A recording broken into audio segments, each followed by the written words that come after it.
ಮಂಗಳೂರಿನಲ್ಲಿರುವಂತಹ ಈ ದೇವಸ್ಥಾನ ದೇಶದಲ್ಲೇ ಅತ್ಯಂತ ವಿರಳವಾಗಿರುವ ದೇವಸ್ಥಾನ. ಇಲ್ಲಿ ಪ್ರತಿದಿನ ಸೂರ್ಯ ದೇವನಿಗೆ ಪೂಜೆ ನಡೆಯುತ್ತೆ.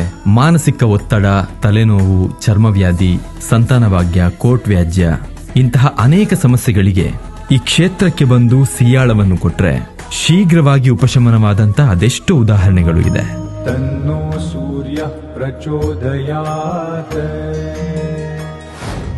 ತಪಸ್ವಿಗಳು ಪರಬ್ರಹ್ಮನನ್ನು ಬೆಳಕಿನ ಗೋಲದ ರೂಪದಲ್ಲಿ ದರ್ಶನ ಪಡೆದು ಅಲ್ಲಿಯೇ ದೇವಾಲಯ ನಿರ್ಮಾಣವಾಯಿತು ಎನ್ನುವುದು ಐತಿಹ್ಯ. ಕಾಲಾಂತರದಲ್ಲಿ ಶಿಥಿಲವಾದಂತಹ ದೇವಾಲಯವನ್ನು ಬಜಾಲ್ನ ಜೈನ ವಂಶದ ಪಾಳೆಗಾರ್ತಿ ಪುನರ್ ನಿರ್ಮಿಸಿ 7 ಗ್ರಾಮಗಳ ಸೀಮೆ ದೇವರು ಎಂದು ಊರಿನವರಿಗೆ ಅದರ ಜವಾಬ್ದಾರಿಯನ್ನು ವಹಿಸಿದಳು ಎಂದು ಐತಿಹ್ಯ ಹೇಳುತ್ತದೆ. ಇದು 1200 ವರ್ಷಗಳ ಇತಿಹಾಸ ಇರುವ ಮರೋಳಿ ಶ್ರೀ ಸೂರ್ಯನಾರಾಯಣ ದೇವಸ್ಥಾನ.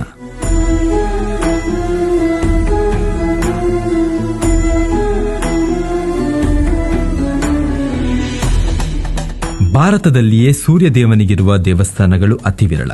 ಅದರಲ್ಲಿ ಮಂಗಳೂರಿನ ಮರೋಳಿ ಎನ್ನುವ ಪ್ರದೇಶದಲ್ಲಿ ಅತ್ಯಂತ ಸುಂದರವಾದಂತಹ ವಾಸ್ತುಶೈಲಿಯಲ್ಲಿರುವ ಈ ದೇವಸ್ಥಾನಕ್ಕೆ ಸಹಸ್ರಾರು ಸಂಖ್ಯೆಯಲ್ಲಿ ಊರ ಪರವೂರಿನ ಭಕ್ತರು ಬರುತ್ತಾರೆ.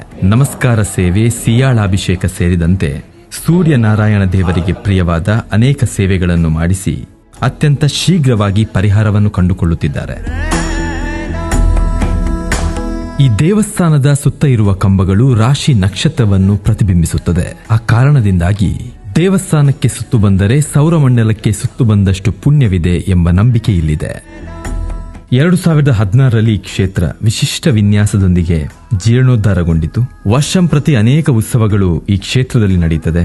ಪ್ರತಿ ವರ್ಷ ರಥಸಪ್ತಮಿಯ ಸಮಯದಲ್ಲಿ 5 ದಿನಗಳ ವಾರ್ಷಿಕ ಜಾತ್ರೆ ಹಾಗೂ ವಿಜೃಂಭಣೆಯ ರಥೋತ್ಸವ ಇಲ್ಲಿ ನಡೆಯುತ್ತದೆ. ಹಾಗೆ ನವರಾತ್ರಿ ಉತ್ಸವ, ಅದರಲ್ಲೂ ಕೂಡ ಇಲ್ಲಿ ಅತ್ಯಂತ ಸಕ್ರಿಯವಾಗಿರುವಂತಹ ಮರೋಳಿ ಗ್ರಾಮ ಸಮಿತಿ ರಿಜಿಸ್ಟರ್ಡ್ ಕಾರ್ತಿಕ ಹುಣ್ಣಿಮೆಯ ದೀಪೋತ್ಸವಕ್ಕೆ ಗುರ್ಜಿ ಮಂಟಪವನ್ನ ನೀಡ್ತಾರೆ. ಕಾಷ್ಟ ಶಿಲ್ಪದಲ್ಲಿ ರಚಿತವಾಗಿರುವಂತಹ ಈ ಗುರ್ಜಿ ಮಂಟಪ ಇಲ್ಲಿನ ಒಂದು ವಿಶೇಷ ಆಕರ್ಷಣೆ. ಬೇರೆ ಬೇರೆ ಪುಣ್ಯಕ್ಷೇತ್ರಗಳ ದರ್ಶನವನ್ನು ಮಾಡುವಂತ ತಾವೆಲ್ಲರೂ ಕೂಡ ಮರೋಳಿ ಸೂರ್ಯನಾರಾಯಣ ದೇವಸ್ಥಾನಕ್ಕೆ ಒಮ್ಮೆ ಭೇಟಿ ಕೊಡಿ.